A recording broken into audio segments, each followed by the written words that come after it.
نحمده ونصلي ونسلم على رسوله الكريم اما بعد فاعوذ بالله من الشيطان الرجيم بسم الله الرحمن الرحيم ان الذين آمنوا وعملوا الصالحات سيجعل لهم الرحمن ودا صدق الله العلي العظيم وبلغنا رسوله النبي الأمين الكريم ونحن على ذلك لمن الشاهدين والشاکرین والحمد للہ رب العالمین۔ حصول برکت کے لیے انتہائی عقیدت و محبت کے ساتھ بارگاہ رسالت مآب میں درود پاک کا نذرانہ پیش کریں۔ اللہم صلی علی سیدنا شفیعنا حبیبنا مولانا محمد وعلی آل سیدنا و مولانا محمد بارک وسلم صلاة تبقى وتدوم بدوام الملك الحي القيوم۔ سلطان الہند عطاء رسول خواجہ خواجگاں خواجہ معین الدین چشتی رحمۃ اللہ تعالی علیہ کی بابرکت عرس کی نسبت سے ان کی بارگاہ میں خراج عقیدت پیش کرنے کے لیے ہم سب لوگ جمع ہیں۔ مولا کریم کی بارگاہ میں دعا ہے کہ الہ العالمین ہم لوگوں کی اس حاضری کو اپنی بارگاہ میں قبول فرمائے، اور ہم غلاموں کی جانب سے بارگاہ غریب نواز میں جو ایک حقیر سا ایک نذرانہ ہے اسے شرف قبولیت عطا فرمائے۔ حضور غریب نواز رحمۃ اللہ تعالی علیہ کے عرس کی برکتوں سے اور فیضان سے ہم سبوں کو مالا مال فرمائے۔ ہمارے ملک میں بالخصوص اور پوری دنیا میں غریب نواز کی برکتوں سے اور ان کے عرس کے فیضان سے اللہ تعالی محبت، اخوت، امن، رواداری اور بھائی چارے کی فضا کو قائم فرمائے اور نظر بد سے اس کی حفاظت فرمائے۔ آمین آمین یا رب العالمین بجاہ حبیبک سید المرسلین علیہ وعلی آلہ افضل الصلاۃ و اکمل التسلیم۔ قرآن حکیم کی آیت کریمہ جس کی میں نے تلاوت کی ہے، اللہ سبحانہ و تعالیٰ کا ارشاد ہے، ان الذین آمنوا وعملوا الصالحات سیجعل لهم الرحمن ودا۔ جو لوگ ایمان لائے اور اچھے کام انجام دیے، جنہوں نے اپنے رب کو مانا اور اس کو منانے کے لیے جو کام رب کو پسند ہے ان کاموں کو انجام دیا، سیجعل لهم الرحمن ودا، اللہ سبحانہ و تعالی ایسے لوگوں کے لیے محبت پیدا فرما دے گا۔ ایسے لوگوں کے لیے اللہ تعالیٰ اپنے مخلوق کے قلوب کو نرم فرما دے گا۔ ایمان اور عمل صالح کرنے والوں کے لیے اللہ تعالیٰ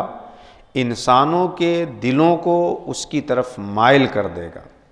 نم کر دے گا۔ اسی طرح اور اسی کی تشریح بخاری کی ایک روایت سے بھی ہوتی ہے۔ اللہ کے رسول صلی اللہ تعالی علیہ وسلم فرماتے ہیں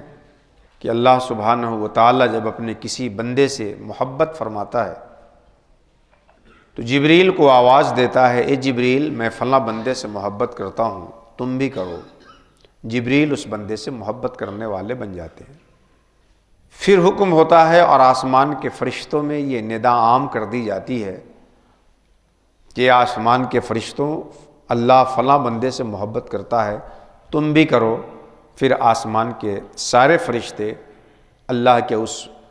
محبوب بندے سے محبت کرنے والے ہوتے ہیں۔ پھر روایت کا لفظ ہے یوزع لہ القبول فی الارض، اس کے لیے روئے زمین میں قبولیت ڈال دی جاتی ہے،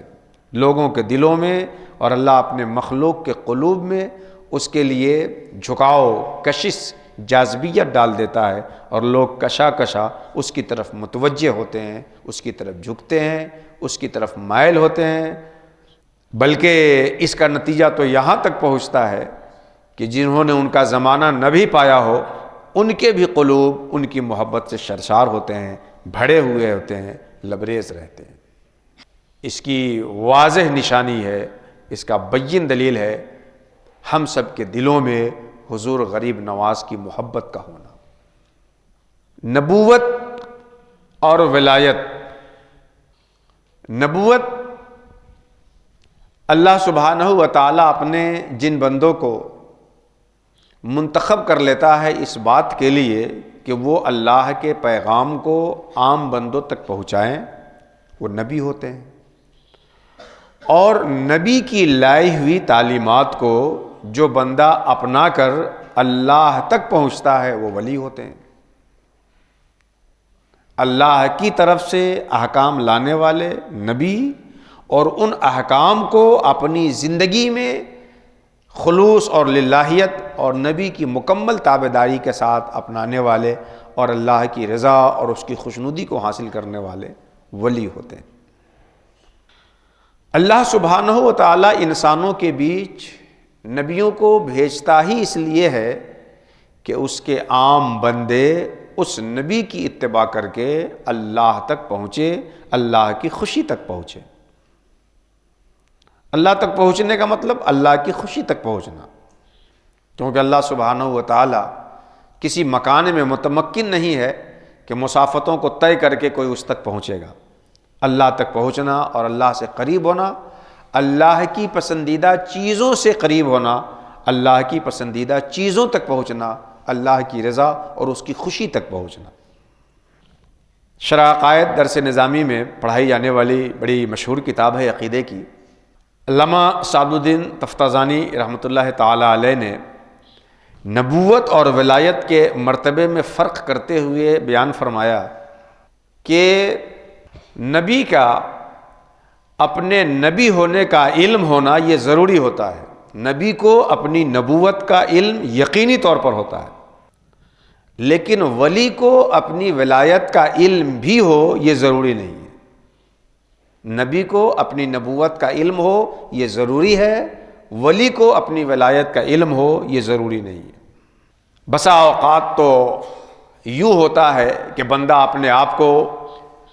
مخلوق میں سب سے گنہگار، سب سے کمتر، سب سے عاجز تصور کرتا ہے، اور وہ اللہ رب العزت کی بارگاہ میں بڑا محبوب ہوتا ہے، اللہ کا برگزیدہ ہوتا ہے، اللہ تبارک و تعالیٰ اسے اپنے نیک بندوں میں بنا لیا ہوتا ہے۔ تو نبی کو اپنے نبی ہونے کا علم ہونا یہ ضروری ہے، ولی کو اپنے ولی ہونے کا علم ہو یہ ضروری نہیں ہے۔ اللہ بہتوں بندوں کو بتاتا بھی ہے، بہتوں کو بتاتا نہیں ہے، لیکن ہونا ضروری ہو ایسا نہیں ہے۔ دوسرا فرق نبوت اور ولایت کے بیچ یہ بتایا ہے انہوں نے کہ نبی سے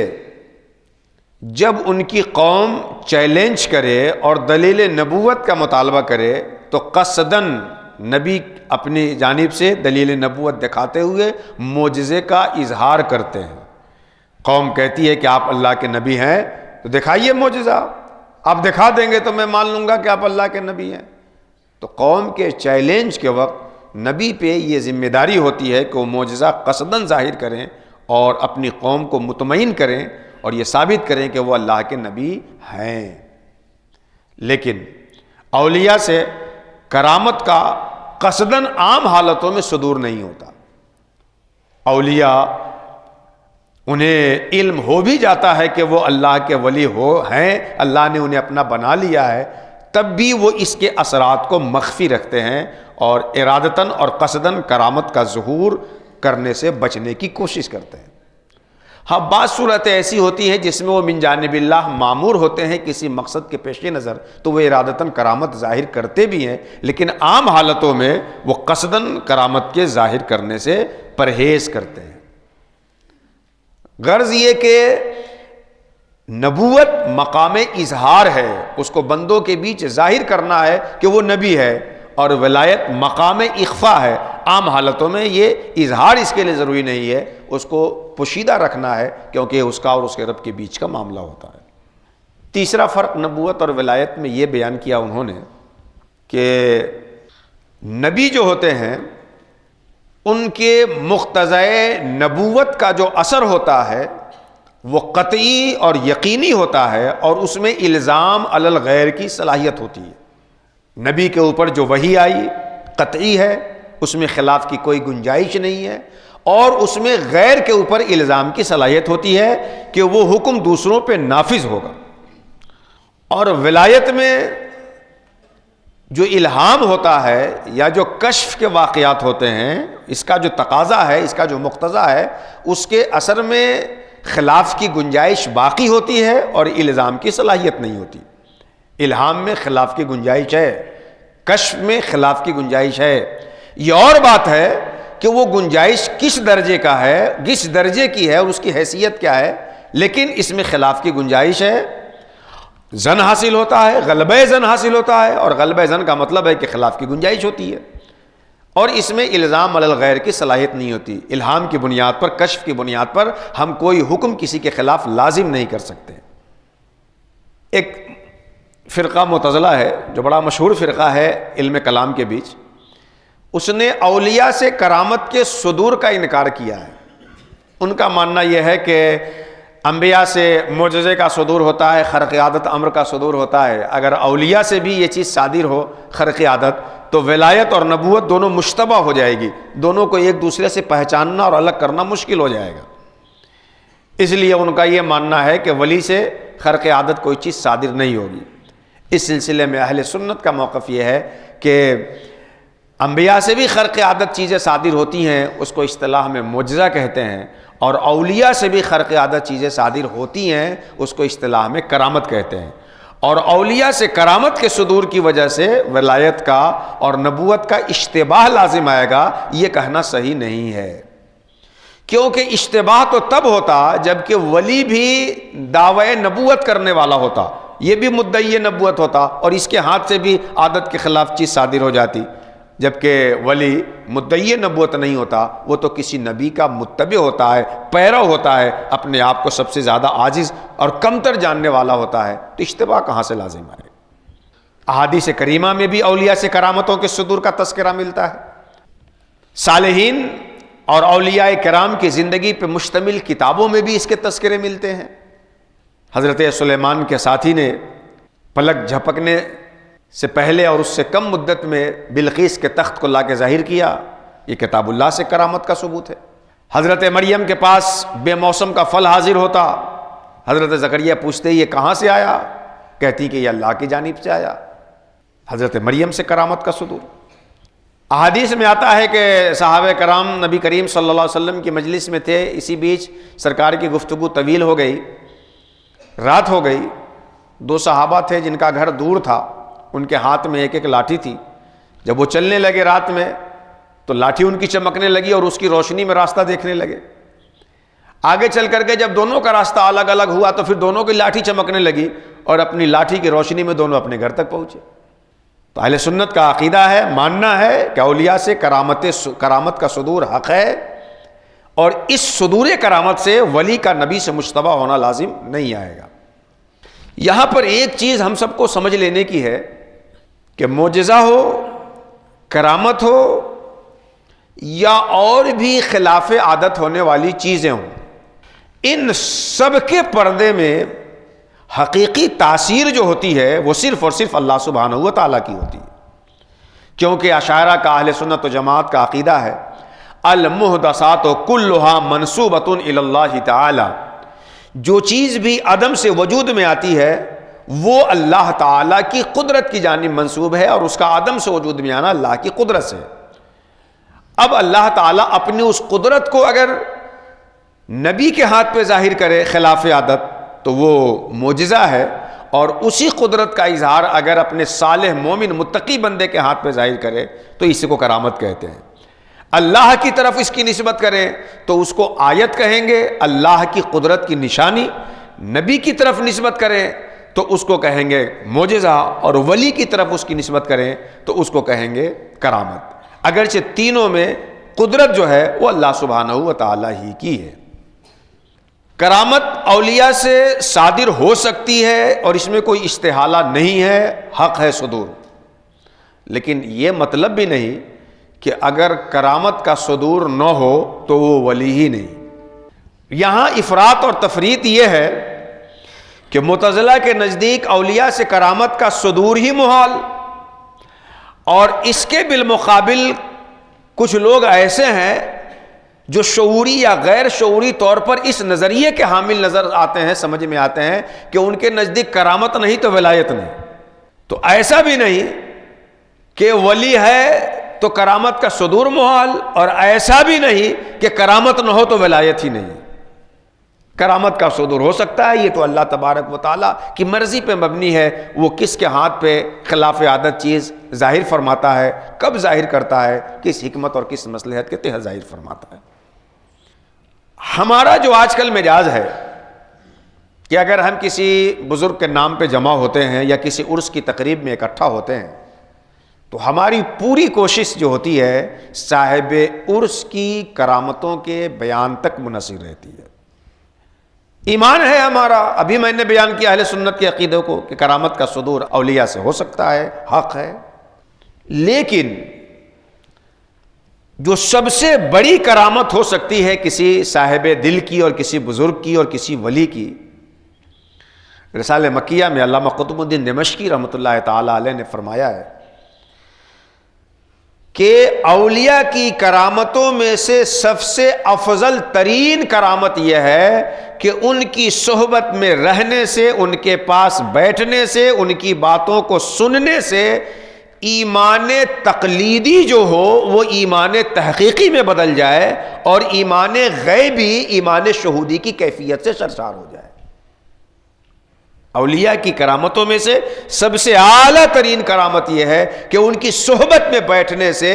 جو اللہ کی قدرت پہ، اس کی صفت پہ، اس کی ذات پہ، قیامت پہ ہمارا ایک بن دیکھے یقین ہے، وہ یقین ایسا ہو جائے کہ گویا کہ ہم نے اس کو دیکھ لیا ہے۔ یہ سب سے بڑی کرامت ہے۔ اس زاویہ نظر سے اگر ہم حضور غریب نواز کی زندگی کا مطالعہ کرتے ہیں، اس اعتبار سے اگر ہم ہند الولی عطائے رسول خواجہ غریب نواز کی زندگی کو پڑھتے ہیں تو بلا شبہ آپ ایک عظیم شان کے حامل نظر آتے ہیں۔ اس سرزمین ہند میں، غیر منقسم ہندوستان، پورے بر صغیر میں آج جو ایک خدا کی وحدانیت کے نغمے سنائی دے رہے ہیں اور گائے جا رہے ہیں، ہماری یہ پیشانی اپنے ہاتھ سے بنائے ہوئے بتوں کے سامنے جھکنے کے بجائے جس نے سب کو بنایا ہے اس خالق کی بارگاہ میں اگر جھک رہی ہے تو اس کے لیے ہم سب کے سروں پہ احسان ہے حضور غریب نواز کا۔ ہم سب کے سروں پہ احسان ہے حضور غریب نواز کا۔ آپ نے کس طرح زبان نہ جانتے ہوئے، تہذیب سے ناشناس ہوتے ہوئے، باہر کی سرزمین سے یہاں پر آ کر کفر اور شرک کے دلدل میں توحید اور ایمان کی جو روشنی پھیلائی غریب نواز نے، اور اس قدر مضبوط بنیاد رکھ کے پھیلائی کہ آپ کے وصال کے 800 سال کے بعد بھی وہی دھمک محسوس کی جا رہی ہے۔ ضرورت اس بات کی ہے کہ ہم حضور غریب نواز کے مشن کو خود سمجھیں، دوسری اقوام عالم اور برادران وطن کے بیچ محبت کے انداز سے، محبت بھرے پیرائے میں غریب نواز کے فیضان کو اور پیغام کو ان کے بیچ لے جائیں، اور آنے والی نسلوں کے بیچ بھی اور آنے والی نسلوں تک بھی حضور غریب نواز کی باتوں کو، ان کی تعلیمات کو ہم پہنچانے کی کوشش کریں۔ اس سے بڑھ کر کے ہماری طرف سے اپنے مشائخ کے حق میں بالعموم اور حضور غریب نواز کی بارگاہ میں بالخصوص اور کوئی بہترین نذرانہ نہیں بن سکتا۔ یوں تو لوگوں کی رشد و ہدایت کے لیے، لوگوں کو اللہ سے جوڑنے کے لیے جملہ علماء ربانین اور جملہ سلاسل طریقت کے مشائخ اپنی اپنی روش پہ چلتے ہوئے یہ کام انجام دیتے ہیں، دیتے رہے ہیں اور دے رہے ہیں، لیکن مشائخ چشت کے ہاں جو خاص پہلو ہے لوگوں کی تربیت کا اور اللہ کی طرف ان کے لانے کا، اس میں یہ دو بنیادی چیز ہے۔ نمبر 1، ان کے معیار پہ اتر کر ان کی صلاحیت کے مطابق جس تک ہم دین پہنچا رہے ہیں، ان کی معیار پہ اتر کر ان کی صلاحیت کے مطابق ان کے بیچ جو جاری رسومات ہیں اگر شریعت سے متصادم نہیں ہے تو اس کی موافقت کرتے ہوئے دین کو ان تک پہنچانے کا نام ہے۔ لوگوں کے معیار پہ اتر کر لوگوں کی صلاحیت کے مطابق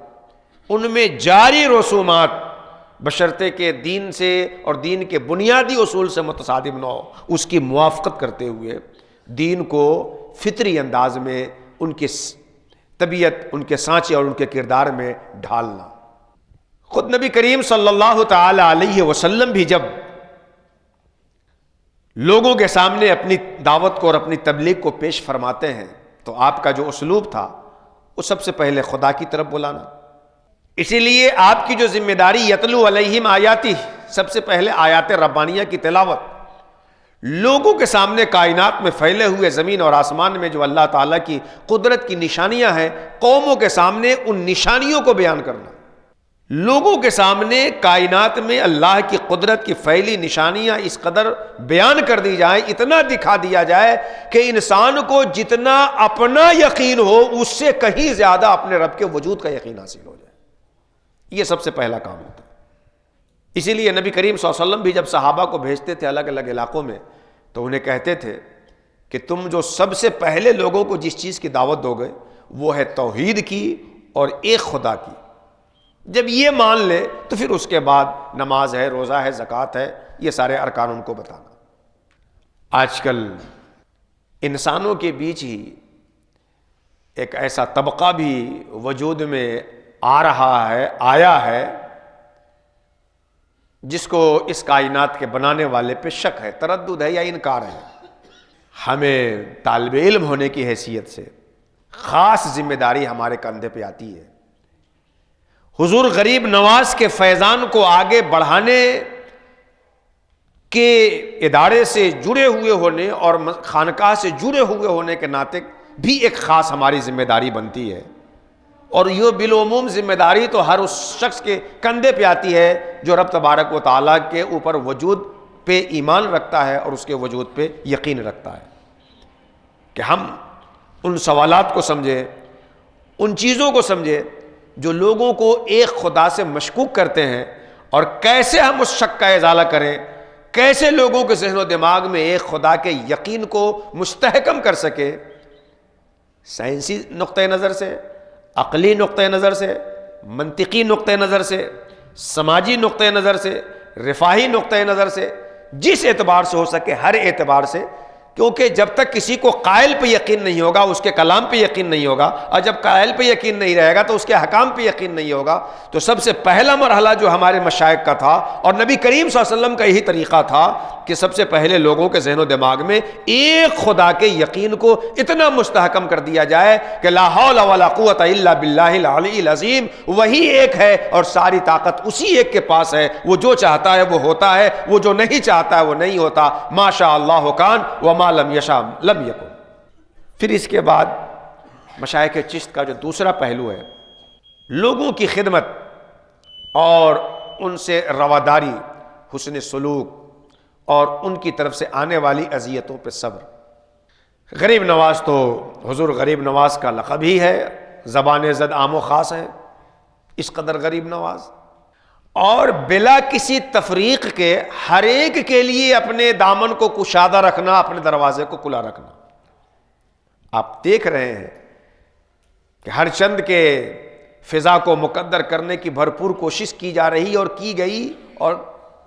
ہو رہی ہے، لیکن اس کے باوجود غریب نواز سے عقیدت ہر طبقے کو ہے، ہر انسان کو ہے، ہر ایک ان کی بارگاہ میں خراج عقیدت پیش کر رہا ہے اپنے اپنے طور پر، اپنے اپنے انداز سے۔ دعا ہے مولا کریم کی بارگاہ میں کہ الہ العالمین اپنے حبیب کے صدقے، اپنے محبوب بندوں کے صدقے، خصوصیت کے ساتھ جن کی یاد میں ہم لوگ جمع ہیں، حضور غریب نواز اور ان کے عرس کی بابرکت تقریبات کے صدقے طفیل، ہم سبوں کو حضور غریب نواز کے فیضان سے مالا مال کرے اور ان کی تعلیمات پہ عمل کرتے ہوئے دوسروں تک پہنچانے کی توفیق عطا فرمائے۔ آمین آمین وما علینا الا البلاغ المبین۔ السلام علیکم ورحمۃ اللہ تعالی وبرکاتہ۔